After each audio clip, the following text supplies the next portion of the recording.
ময়মনসিংহের গৌরীপুরে এক গৃহবধূর রহস্যজনক মৃত্যুকে কেন্দ্র করে এলাকায় চাঞ্চল্যের সৃষ্টি হয়েছে। যৌতুকের দাবিতে শ্বাসরোধ করে হত্যার অভিযোগ তুলেছে নিহতের পরিবার। তবে শ্বশুরবাড়ির দাবি, স্বামীর সঙ্গে মোবাইল ফোনে কথা কাটাকাটির এক পর্যায়ে আত্মহত্যা করেছেন ওই গৃহবধূ। এদিকে মরদেহ নিতে গেলে নিহতের পরিবারের উপর হামলারও অভিযোগ উঠেছে। ময়মনসিংহ বিভাগীয় প্রতিনিধি মোহাম্মদ আব্দুল হক লিটনের পাঠানো তথ্যচিত্রে বিস্তারিত ডেস্ক রিপোর্টে।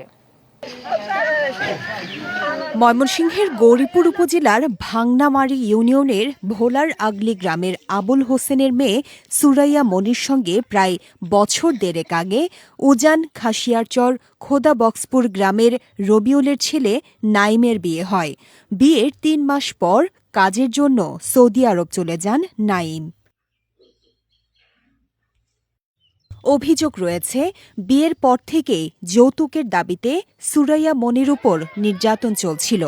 প্রায় ১ মাস আগে মারধর করবে না এই আশ্বাসে তাকে আবার শ্বশুরবাড়িতে নিয়ে যাওয়া হয়।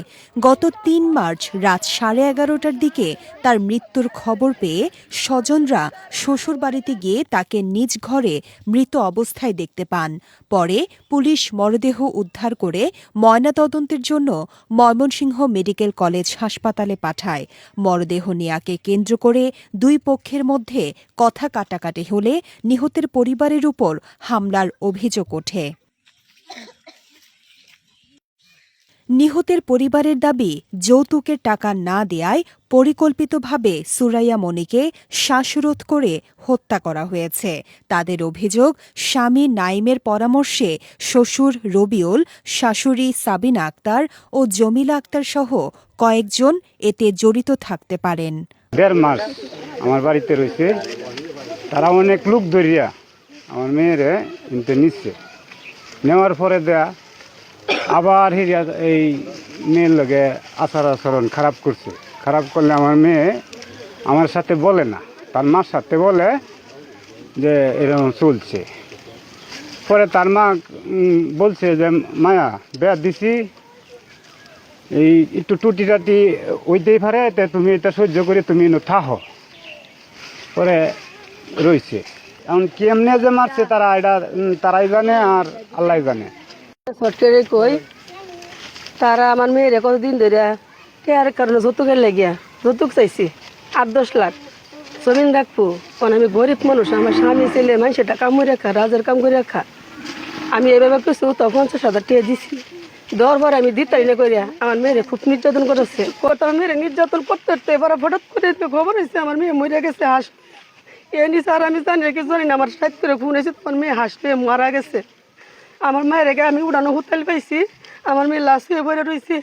আমি বিচারের বদলে আপনাকে তুমি বিচার চাই। আমার স্থানীয়দের অনেকেরই ধারণা, ঘটনাটি আত্মহত্যা নয়, পরিকল্পিত হত্যাকাণ্ড হতে পারে। তবে পুলিশ এখনো মামলা না নেয়ায় ক্ষোভ প্রকাশ করেছেন এলাকাবাসী। ওইখানে যায় আপনার এই মেয়েটাকে বাহিরেই পাইছি, বাহিরে আমরা ফাঁসির কোনো আচরণ দেখি নাই, ওখানে বাহিরেই পাইছি। এবং আমরা তাদের মুখে তাদের কাছ থেকে শুনতে পারছি তারা হাসপাতালে নিয়ে গেছে, হাসপাতাল তাদেরকে মৃত ঘোষণা করছে, তারপরে বাড়িতে নিয়ে আসছে। কিন্তু অনেকেই প্রশ্ন করছে, আপনারা যে হাসপাতালে নিয়ে গেছেন হাসপাতালের কাগজপত্রগুলি দেন, কিন্তু এইগুলি তারা দিতে পারে নাই। ময়নাতদন্তের জন্য যে পুলিশ নিয়ে যাইতে চাইছিল, ওই সময় তারা পরিবারের লোকজন আছে, গ্রামবাসীরা গেছিল, তাদেরকে অতর্কিতভাবে হামলা করছে। মেয়ের যে বড় ভাই আছে ওনার মাথা ফাটাই দিছে, বা ভাই আছে আরো ছোট ভাই আনচারি আছে, মা আছে, তাদেরকে মারছে।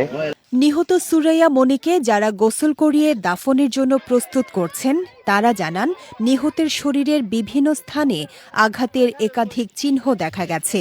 তাদের ধারণা, এটি আত্মহত্যা নয় বরং পরিকল্পিত হত্যাকাণ্ড। বারজামাতে পাইছি, দাগ পাইছি, গালে দাগ পাইছি, আর সারা শরীরে তো যখন আসিলই, তা তো বলার কিছু নাই। অনেক কষ্ট দিয়ে তার মৃত্যু দেওয়া হয়েছে। আমরা এরকম মৃত্যুকে এরকম ভাবে দেখছি। মেয়েটা দইতে গিয়ে চিহ্ন পাইছি, সারা শরীর এমনি কিলাইছে, নুকিয়েছে।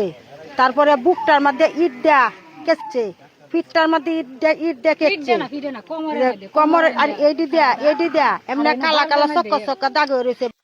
ঘটনার সময় ঘরে থাকা নিহতের ৬ বছরের ছোট ভাই আনাস জানায় তার বোনকে শ্বাসরোধ করা হলে সে চিকিৎসা শুরু করে।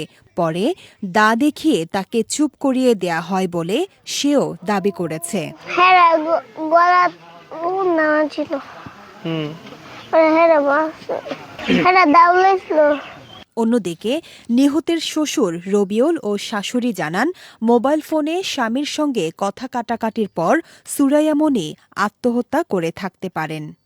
ছেলের সাথে কথা কাটাকাটি হয়তো তাহাতে মানে মারা যাওয়ার 10-15 মিনিট আগে হয়তো কিছু হয়ে থাকবে এরকম। প্রায় আধা ঘন্টা 3-4 ঘন্টা সময় গেছে বলেন। এরপরে তার ছোট ভাই একদল গুছাই দিয়ে আত্মহত্যা চারবার দেওয়া দিয়েছি।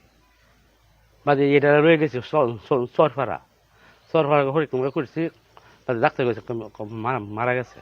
এ বিষয়ে গৌরীপুর থানার ভারপ্রাপ্ত কর্মকর্তা কামরুল ইসলাম বলেন, নিহতের শরীরে প্রাথমিকভাবে কোনো আঘাতের চিহ্ন পাওয়া যায়নি। ময়নাতদন্তের রিপোর্টে যদি আঘাতের আলামত পাওয়া যায় তাহলে সে অনুযায়ী আইনগত ব্যবস্থা নেওয়া হবে। এটা পোস্টমর্টম পাঠাই দিয়েছি। পোস্টমর্টম রিপোর্ট আসার পরে বাদবাকি সিদ্ধান্ত আমরা ইমলে জোরে পাঠাই দিচ্ছি। যদি আঘাতের চিহ্ন থাকতে আমরা বলা লাগতো না, আমরাই মারা গেছে নিয়ে নিতাম।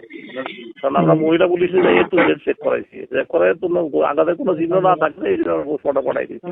বডিতে বিন্দু চিহ্ন থাকলে সন্দেহজনক থাকলেই আমরা মারা গেছে নিয়ে নিতাম। আঘাতের বডিতে আঘাতের কোনো চিহ্নই নাই।